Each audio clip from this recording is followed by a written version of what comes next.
Question number 4।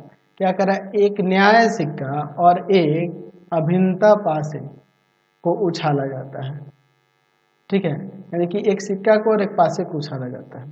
तो यहाँ पर लिख सकते हैं कि एक, क्वेश्चन को देखते भी चलते हैं, न्याय सिक्का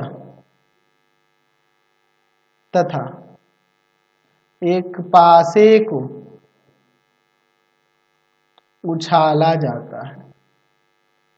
उछाला जाता है, तो जब उछाला जाएगा तो यहाँ पे सैंपल स्पेस में क्या कहेगा, देखो मान लो एक सिक्के को उछालेंगे, हेड आ जाता है, और जो आपका पासा है उस पर 1 आ सकता है, 2 आ सकता है, 3 आ सकता है, 4 आ सकता है, 5 आ सकता है, 6 आ सकता है।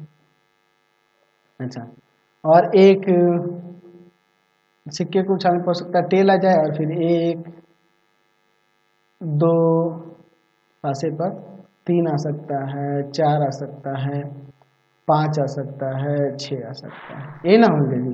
चलिए अब इसके बाद देखिए, मान लें कि ए घटना जो है सिक्के पर चित्त प्रकट होने और बी जो घटना है पासे पर 3 प्रकट होने की निरूपित करते हैं। ठीक है, तो निरीक्षण कीजिए कि घटनाएं ए और बी स्वतंत्र है या नहीं है, इंडिपेंडेंट है कि नहीं है। तो देखिए घटना ए जो है यहाँ क्या कह रहा है कि सिक्के पर चित्त आने की, चित्त प्रकट होना, सिक्के पर चित्त प्रकट होना। तो देखिए, तो सिक्के पर चित्त कितने कितने जगह है चित्त। ठीक है, हेड इन सब के जगह पे है, यहाँ से यहाँ तक H1 H2 H3 H4 H5 H5 या H6, ये ना हो सकता है। अच्छा, और बी जो घटना कर रही है, बी घटना में क्या कर रहा है, पासे पर संख्या 3 प्रकट। तो संख्या 3 देखिए कहाँ कहाँ प्रकट हुआ है, पासे पर।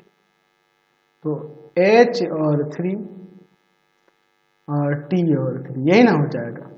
चलिए, तो यहाँ पूछ रहा है कि स्वतंत्र है कि नहीं ए और बी घटना है। तो हम लोग पहले इन दोनों की अलग अलग प्रायिकता निकालते हैं। ए की प्रायिकता क्या है, तो 6/12, ये टोटल 6 है और ये टोटल 12, तो 1/2 इसकी प्रायिकता आ गई। अच्छा, बी की प्रायिकता क्या होगी, तो यहाँ 2 इसमें घटना है, घटना में 2 आउटकम्स है, यहाँ पे टोटल 12, यहाँ 1/6 हो गया। ठीक है। अच्छा, ए इंटरसेक्शन बी की प्रायिकता क्या होगी, तो देखो ए इंटरसेक्शन बी अगर यहीं पे निकाल दें इंटरसेक्शन बी, तो उसमें सिर्फ आएगा आपका H3, यानी कि एक घटना आएगी। तो 1 और बटा में टोटल कितना है, 12। तो हम लोग यहाँ देख सकते हैं कि इसे हम लोग चाहें तो 1/2 गुना 1/6 लिख सकते हैं। तो ये ए की प्रायिकता है और ये बी की प्रायिकता है। तो हम लोग देख रहे हैं ना जी कि ए इंटरसेक्शन बी की जो प्रायिकता हो जा रही है, इन दोनों के अलग अलग प्रायिकता के गुणनफल के बराबर हो जा रहा है। तो इसका मतलब कि ए और बी स्वतंत्र है। यहाँ लिख सकते हैं कि अतः ए तथा बी घटनाएं स्वतंत्र है।